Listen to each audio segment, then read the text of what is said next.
स्वागत है। मैं हूं जया सिन्हा। शुरुआत करेंगे इस वक्त की अहम खबरों से। केंद्रीय गृह एवं सहकारिता मंत्री अमित शाह आज झारखंड के दौरे पर रहेंगे। अमित शाह देवघर में बाबा बैद्यनाथ मंदिर में दर्शन एवं पूजा करेंगे। साथ ही इफ्को नैनो यूरिया प्लांट का शिलान्यास करेंगे और रामकृष्ण मिशन विद्यापीठ के शताब्दी समारोह में शिरकत करेंगे। मिशन 2024 के मद्देनजर अमित शाह स्थानीय इफ्को ग्राउंड में विजय संकल्प रैली को भी संबोधित करेंगे।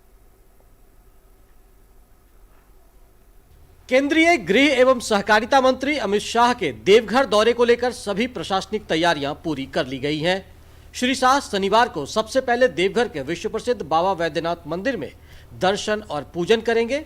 स्थानीय सांसद और भाजपा नेता निशिकांत दुबे ने कहा कि देवघर एयरपोर्ट से गृह मंत्री सीधे बाबा मंदिर पहुंचेंगे, जहां पर वैदिक मंत्रोच्चारण के साथ पूजा अर्चना होगी। रास्ते में उनका जो है हम लोगों ने कुछ जगह यहाँ के जो स्थानीय लोग हैं उन्होंने जगह जगह उनके स्वागत का कार्यक्रम रखा हुआ है। वहाँ से सीधा बाबा मंदिर आएंगे। इसके कल्याण के लिए, संस्थापना के विकास के लिए, झारखंड में कैसे डेवलपमेंट हो उसके लिए वो जरूर काम करेंगे। इसके बाद श्री शाह 20 एकड़ क्षेत्र में बन रहे इफ्को नैनो यूरिया प्लांट का शिलान्यास करेंगे।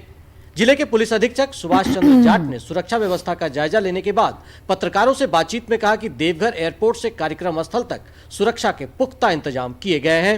इंतजाम हम लोगों ने किए हैं और आप देख रहे हैं कि हमने इंटेलिजेंस कलेक्शन के माध्यम से भी हमारी जितनी भी टेक्निक्स हैं उनको फुल पोटेंशियल के साथ यूज करते हुए सुरक्षा के व्यापक इंतजाम किए हैं। केंद्रीय गृह मंत्री के देवघर दौरे को लेकर पूरे बाबा नगरी को दुल्हन की तरह सजाया गया है। यहाँ पर केंद्रीय गृह मंत्री इफ्को यूरिया नैनो प्लांट का शिलान्यास करेंगे और साथ ही साथ विजय संकल्प रैली का भी शंखनाद करेंगे। पिछले बार जब वो चाईबासा आए थे तो यहाँ से एक तरीके से 2024 के लोकसभा चुनाव का उन्होंने शंखनाद किया था।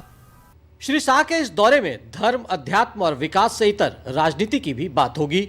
मिशन 2024 के मद्देनजर श्री शाह स्थानीय इफ्को ग्राउंड में विजय संकल्प रैली को भी संबोधित करेंगे। सभा स्थल की तैयारियों का जायजा लेने के बाद भाजपा के प्रदेश अध्यक्ष दीपक प्रकाश ने कहा कि केंद्रीय गृह मंत्री का बाबा नगरी का दौरा ऐतिहासिक होगा। पार्टी के साथ, समर्थकों के साथ पूरे झारखंडों की नागरिकों का एक नया उत्साह भी पैदा होगा। आप सब जानते हैं राज्य की सरकार भ्रष्टाचार युक्त और विकास मुक्त है।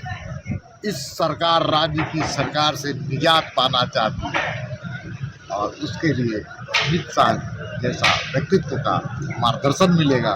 हम सब लोग ऊर्जा के साथ भरेंगे, अपने आप को महसूस करेंगे और एक नई लड़ाई जो लंबे समय तक 3 साल तक लड़ रहे हैं और तेजी से लड़ने के लिए संकल्पित है। 2024 का लोकसभा चुनाव 2024 में 14 का 14 सीट भाजपा।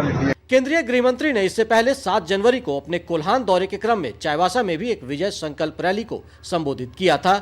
इसके बाद श्री शाह की ये संथाल यात्रा है। झारखंड की राजनीति में संथाल की खास अहमियत है। इस प्रमंडल में देवघर समेत कुल 6 जिले हैं। संथाल परगना में विधानसभा की 18 जबकि लोकसभा की 3 सीटें हैं। हाल के कुछ वर्षों में इस क्षेत्र में भाजपा की पैठ बढ़ी है, जिसे केंद्रीय गृह मंत्री के दौरे के बाद और मजबूती मिलेगी। केंद्रीय गृह मंत्री अमित शाह एक बार फिर झारखंड के दौरे पर आ रहे हैं। इस बार वो बाबा मंदिर देवघर में पूजा अर्चना करेंगे। उसके बाद इफ्को नैनो यूरिया प्लांट का शिलान्यास करने के बाद वहीं पर वो विजय संकल्प रैली को संबोधित करेंगे। उसके बाद रामकृष्ण मिशन विद्यापीठ के शताब्दी समारोह में भी शिरकत करेंगे। दूरदर्शन समाचार के लिए देवघर से मैं दिवाकर कुमार। और आइए अब सीधे रुख करते हैं देवघर का, जहां मौजूद है हमारे संवाददाता दिवाकर। जिस तरह से अभी हमने देखा किस तरह से तैयारियां में सब जुटे हुए हैं अमित शाह के दौरे को लेकर, सबसे पहले बात कर लेते हैं जो झारखंड के लोगों को वो तोहफा देने वाले हैं, जो सौगात देने वाले हैं यूरिया प्लांट की, कितने मायने हैं उसके और क्या कुछ तस्वीर बदलता नजर आएगा ये प्लांट?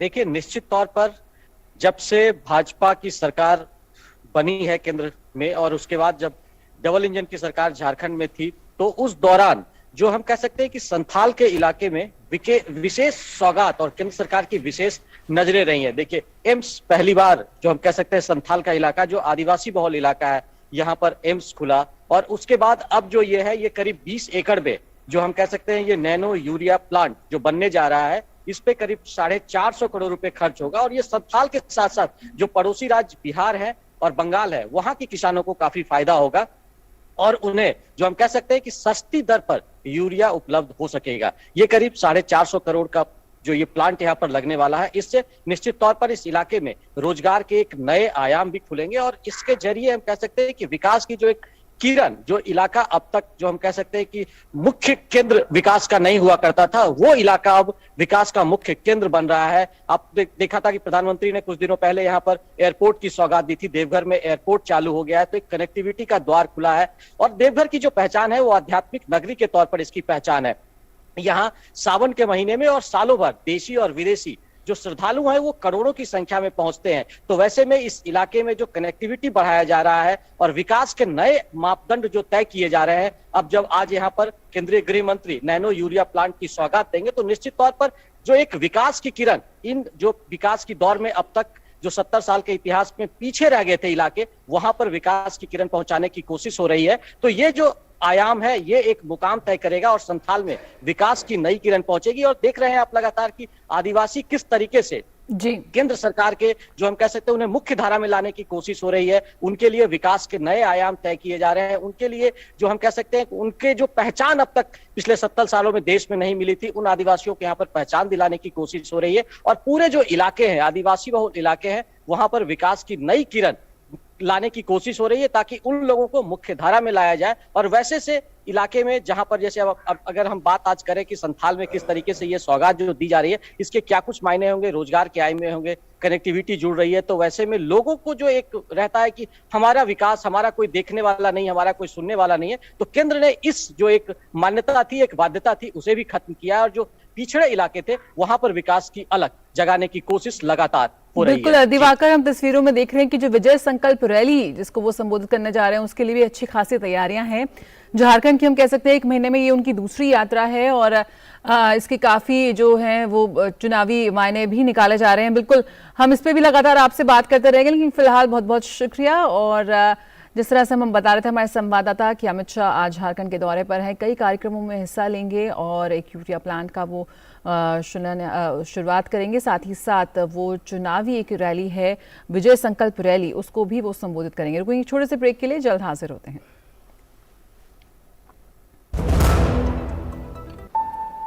Payment fail.